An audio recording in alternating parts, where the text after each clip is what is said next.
Frères et sœurs, bonsoir, bienvenue sur Serviam. Que la paix du Christ repose sur vous. Merci à tous pour vos bonnes volontés à faire évoluer cette chaîne. Chaque nouvel abonné donne un peu plus de visibilité au travail que j'effectue pour notre Seigneur. Alors vraiment, un grand merci. Parmi les pratiques catholiques que les protestants exècrent, il en est une seconde après l'utilisation de l'eau bénite. Il s'agit de l'usage de l'encens liturgique. L'abandon de l'encens dans les églises dites réformées n'est dû qu'à la haine du sacerdoce des papes. Pourtant, elles, qui s'appuient systématiquement sur la scriptura, ne reconnaissent pas que l'encens est biblique, excepté l'église anglicane. En effet, son utilisation est perpétuée dans la continuité de l'Ancien Testament. Pourquoi ? Eh bien parce que, d'une part, l'encens était déjà utilisé par les sacrificateurs de l'Ancien Testament, dans les temples, pour faire monter les prières à Dieu. D'autre part, avec l'or et la myrrhe, il était l'un des 3 cadeaux offerts à notre Seigneur Jésus-Christ bébé, visité par les rois mages. L'encens liturgique est donc une pratique très ancienne, et je dirais même légitimement perpétuée dans l'Église catholique depuis fort longtemps. Il est utilisé lors des messes, des funérailles, ainsi que durant les processions, les vêpres solennelles, l'exposition du Saint-Sacrement et pendant le chant du Magnificat. À chaque messe, l'encens est donc utilisé pour faire monter les prières au ciel, mais aussi dans chaque temps fort de chacune des messes qui est célébrée de par le monde et le temps qui passe.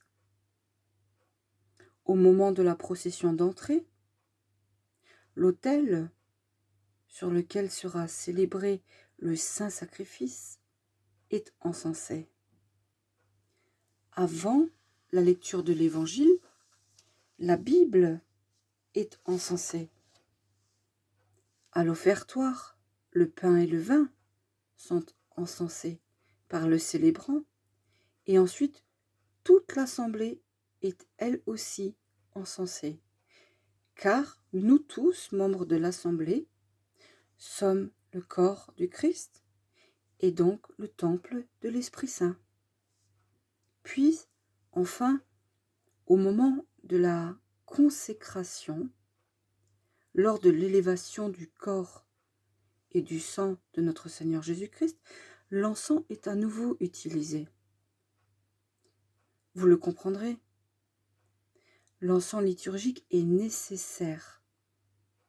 Alors que chez les protestants, la seule église qui l'utilise encore est l'église anglicane, je l'ai déjà abordé, les églises de dénominations différentes ne le reconnaissent pas. Bien que cette église protestante anglicane reconnaisse la légitimité de son usage, tout comme l'église catholique, eh bien les églises divergentes n'y ont plus recours du tout. Et je trouve cela bien dommage, car elles se privent en fait, inconsciemment évidemment, elles se privent d'un outil efficace pour aider les prières à monter vers Dieu, au ciel. Frères et sœurs évangéliques, vous qui m'écoutez peut-être ce soir, volontairement ou juste de passage, avec tout l'amour que j'ai pour chacun d'entre vous, et avec le respect, je dois vous dire que si vous pensez ou si vous dites que l'encens est une superstition, vous allez malheureusement à l'encontre de Dieu. En effet, l'encens est biblique. Vous en trouverez une preuve dans le psaume 141 qui dit « Que ma prière soit devant ta face comme l'encens ». Ça, je vous le dis, car vous restez accrochés à Sola Scriptura. C'est pour ça que je vous le dis, à vous, spécialement. Vous qui n'arrivez pas à concevoir en dehors du Sola Scriptura. Mais nous, catholiques, nous n'avons même pas besoin de la justification de l'usage de l'encens.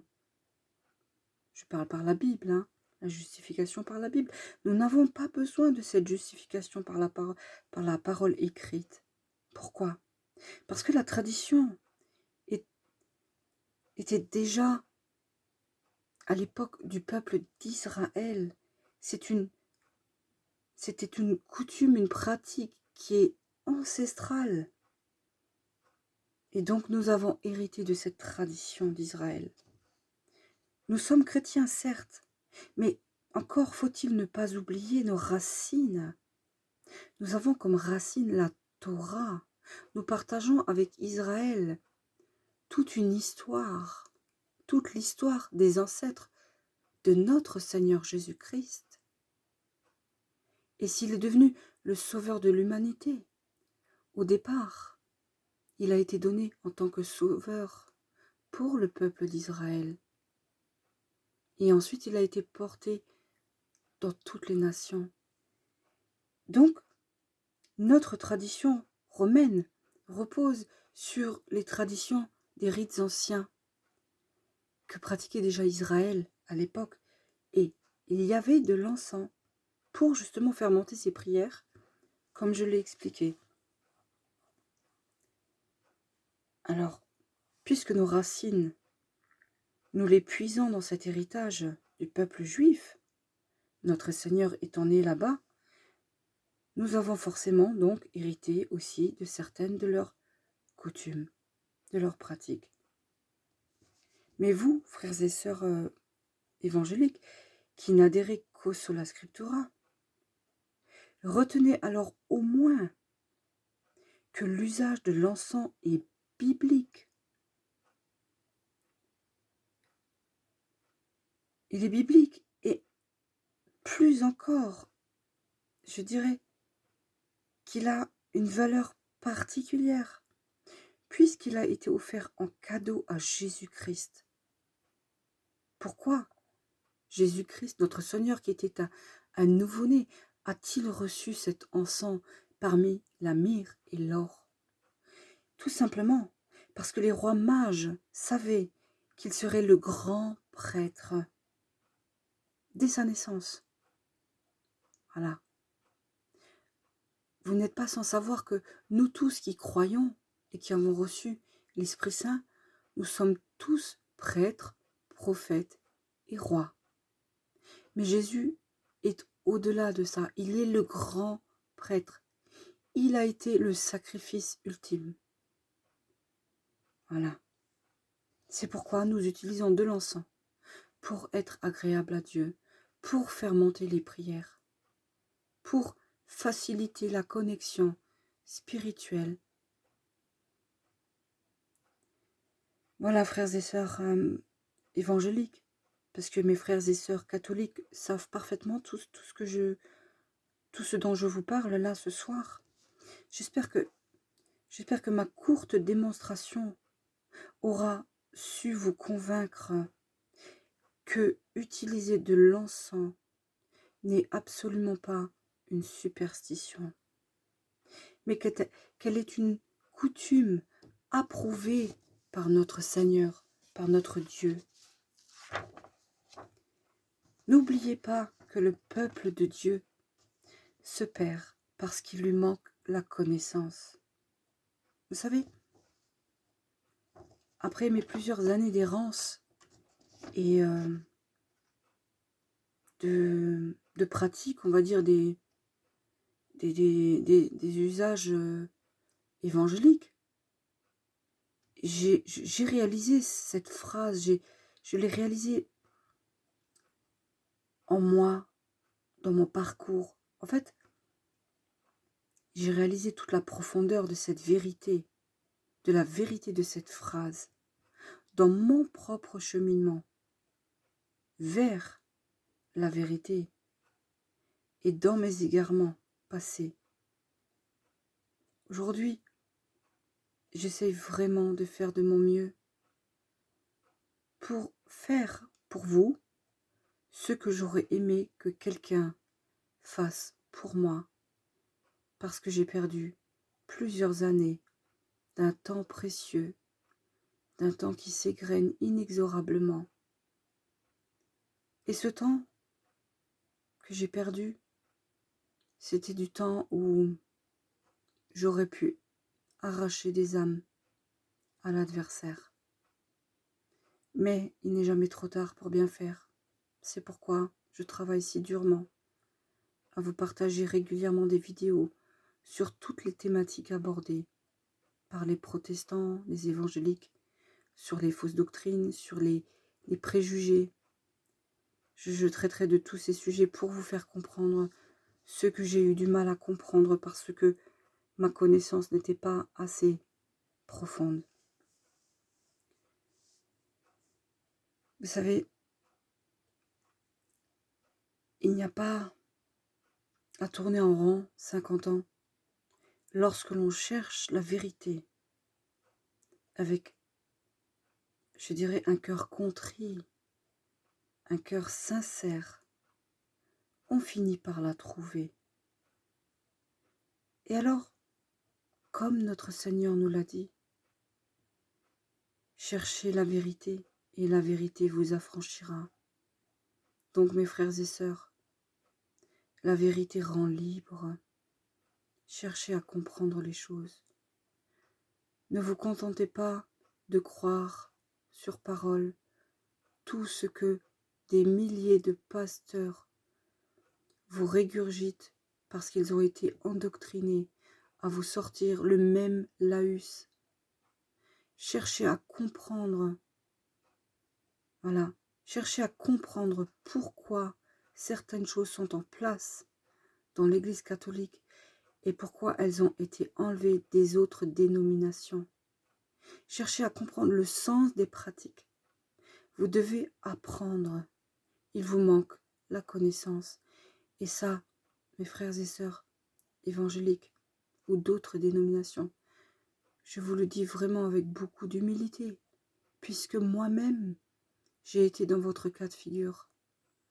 Moi-même, je me suis laissé avoir. Il faut vraiment que vous preniez un temps de mise à l'écart pour réfléchir sur toutes les notions que je vous transmets et tirer la conclusion de tout ça. Le temps presse, vous savez, le temps file très vite. Voilà, j'espère vraiment que vous saurez trouver cette vérité. Vous voyez à l'écran un bâtonnet d'encens. Moi, je mets toujours des bâtonnets d'encens quand je prie ou quand je travaille pour le Seigneur. Bien souvent, vous ne le voyez pas parce que mes sujets sont différents de celui-ci de ce soir. Mais la plupart du temps, quand je prie ou quand je traite des sujets pour le Seigneur, je mets de l'encens. Ça favorise la connexion aussi au Seigneur. Et ce n'est pas là de la superstition, je vous assure, vraiment. Alors, mes bâtonnets d'encens ne sont pas de l'encens liturgique, évidemment. Je n'en ai pas. Je pense que c'est pas si facile de s'en procurer. Je ne vois pas la nécessité puisque je ne pratique pas de messe. Mais mes bâtonnets d'encens sont des bâtonnets que j'achète sur des sites où on peut trouver des accessoires et des ustensiles qui ont à voir avec la religion catholique. Ils ont des odeurs très agréables, ça détend l'atmosphère, ça ouvre l'esprit et puis ça favorise la prière. Donc voilà, je ne vous dis pas que vous êtes obligé de mettre de l'encens quand vous priez. Je vous dis pas que c'est une pratique qui est nécessaire absolument chez soi à la maison. Chacun est libre de le faire ou pas. Mais moi, j'apprécie beaucoup. Donc voilà, je suis ouverte avec vous. Je vous livre, mes façons de faire. J'utilise régulièrement de l'encens.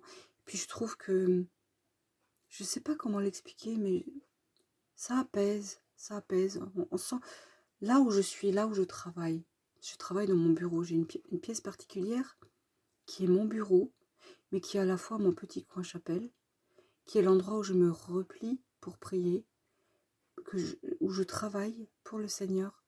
C'est vraiment ma pièce favorite de l'appartement dans lequel je vis. Et il y règne une paix, vraiment une paix. Si vous pouviez ne serait-ce que la ressentir, il y règne une paix, une atmosphère, comment dire ça, légère. Oui, vraiment, il y fait bon vivre. Je ne dis pas que ça ne vient que de l'encens, évidemment. Ça vient des prières que je fais. Ça vient aussi de la bénédiction qu'il y a sur mon appartement. Parce que j'avais fait bénir mon appartement par un prêtre quand j'ai emménagé. Et j'ai de l'eau bénite, le sujet que j'ai traité l'autre soir. Et j'ai aussi de l'encens très régulièrement. Donc oui, il fait bon vivre. C'est à vous de voir si vous voulez essayer une fois l'encens pour prier, mais en tout cas, une chose est sûre, frères et sœurs évangéliques, ne pensez pas que les catholiques sont, comment dire, sont coupables de pratiques occultes. L'encens n'a absolument rien à voir avec de pratiques occultes.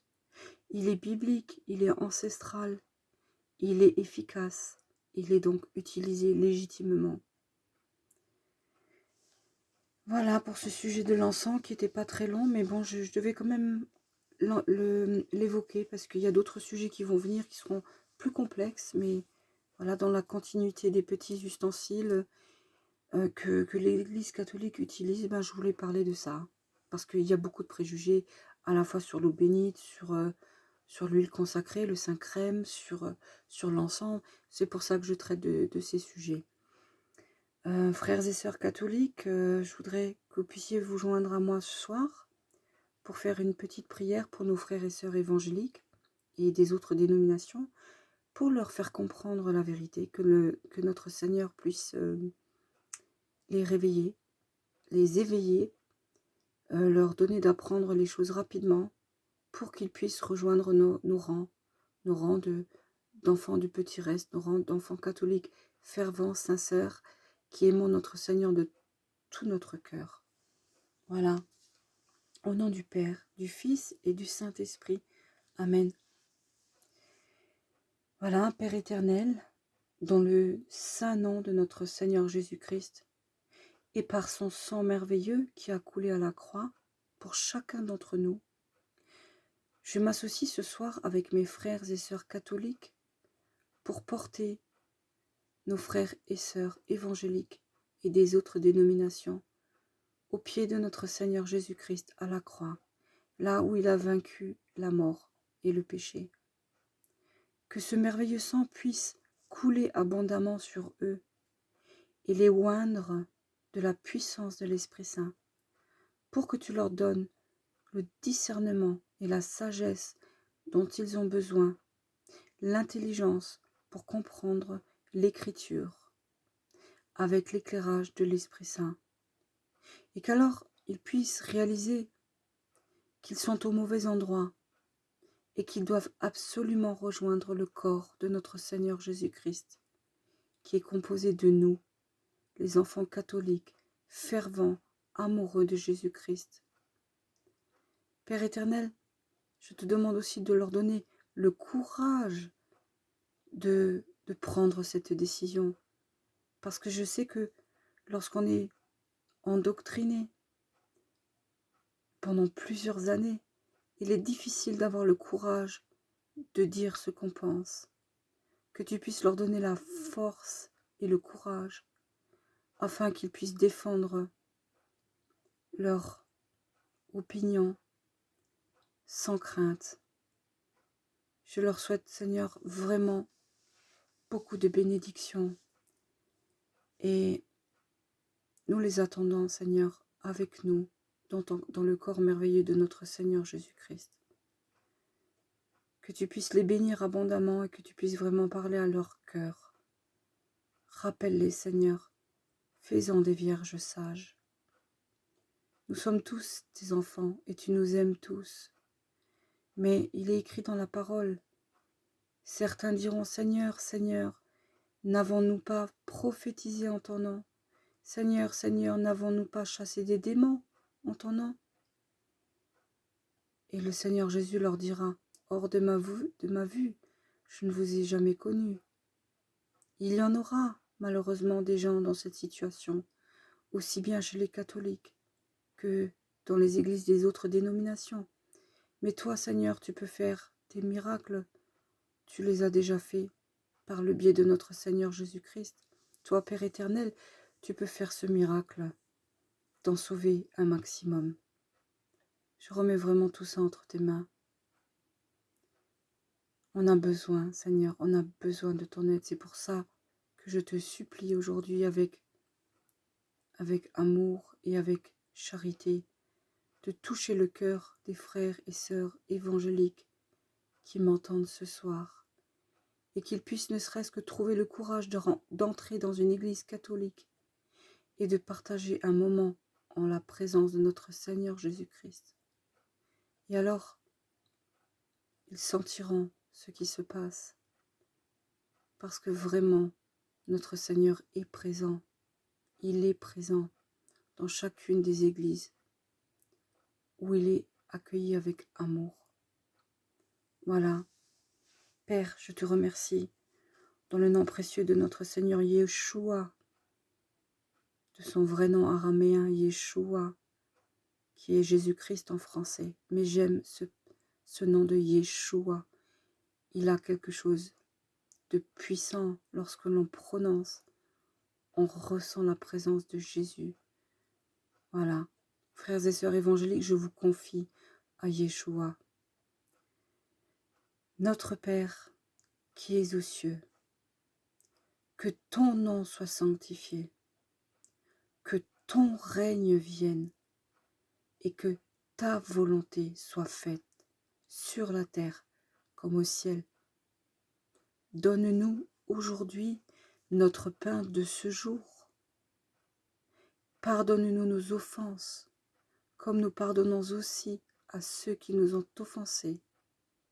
Et ne nous laisse pas succomber à la tentation, mais délivre-nous du mal. Car c'est à toi qu'appartiennent le règne, la puissance et la gloire pour les siècles des siècles. Amen. Enfin, Maman Marie, je te demande de porter cette prière à notre Seigneur Yeshua, Jésus-Christ, pour qu'il puisse sauver un maximum de personnes qui l'aiment vraiment, mais qui sont simplement hors de son corps pour le moment, pour appartenir à des dénominations d'hommes qui ne sont pas de toi, qui ne sont pas de Dieu, pardon. Maman Marie, je te confie cette prière et je te demande vraiment de la porter à notre Seigneur Jésus-Christ pour nos frères et sœurs évangéliques et des autres dénominations. Je vous salue Marie, comblée de grâce. Le Seigneur est avec vous. Vous êtes bénie entre toutes les femmes. Et Jésus, le fruit de vos entrailles, est béni. Sainte Marie, Mère de Dieu, priez pour nous pauvres pécheurs. Priez pour les frères et sœurs évangéliques et des autres églises, maintenant et à l'heure de notre mort. Amen. Ô Marie, conçue sans péché, priez pour nous qui avons recours à vous. Voilà, frères et sœurs, je vous souhaite à tous une douce nuit. Que le Seigneur vous bénisse et je vous dis à bientôt pour une nouvelle vidéo.